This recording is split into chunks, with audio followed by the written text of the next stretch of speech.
আসসালামু আলাইকুম। আব্দুল্লাহ মোটরস থেকে এমডি শরীফুল। এটা হচ্ছে সুজুকি এসএফ একটা বাইক।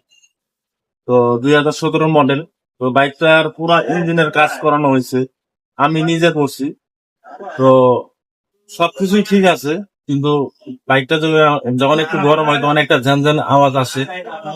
তো আপনাদের একটা মানে নিউজ দেই, সেটা হচ্ছে কি, জিক্সার বাইকে আপনারা আমার মতো মানে বাস খাইবেন না, কারণ আমি এই যে এর হচ্ছে হেড সিলিন্ডার, তো জিরো সাইজ পিস্টন দিয়ে স্লিপ করে দিছিলাম, যার কারণে বাইকটা গরম হলে ঝ্যানঝ্যান করে। তো আপনাদের এটা বলার উদ্দেশ্য একটাই, আপনারা যদি ভালো সাউন্ড চান, ভালো কিছু মানে ভালো সাউন্ড যদি চান, তাহলে এই সুজুকি বাইকের অন্তত সিলিন্ডার স্লিপ করবেন না, কিংবা আলাদা পিস্টন লাগাবেন না। লাগালে আমার মতো বাস খাবে। তো আমি পুরা ইঞ্জিনের কাজটা করছি, করার পরে আবার ইঞ্জিন আবার খুলতে হইলো। খোলার কারণ হচ্ছে নতুন যে মনে করেন যে এই যে ইনটেক যে আমরা এই যে গ্যাস কিট, একদম অরিজিনাল গ্যাস কিট, এবং এই যে আপনার হলো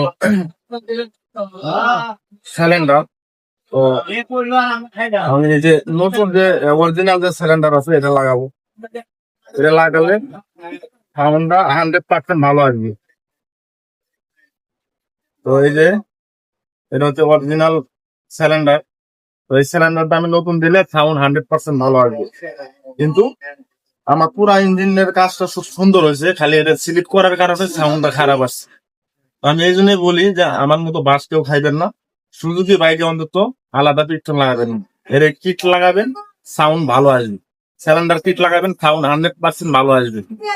না হলে স্লিপ টিলিপ করে দিলে কিংবা আলাদা পিস্টন লাগাইলে, কারণ গাড়িতে একটা মুড়ি ভাঙার মতো ঠেক ঠেক মানে ছেনছেনে একটা সাউন্ড আসে। তো আমি বাধ্য হয়ে আবার খুলে আবার নতুন করে সিলিন্ডার লাগাবো।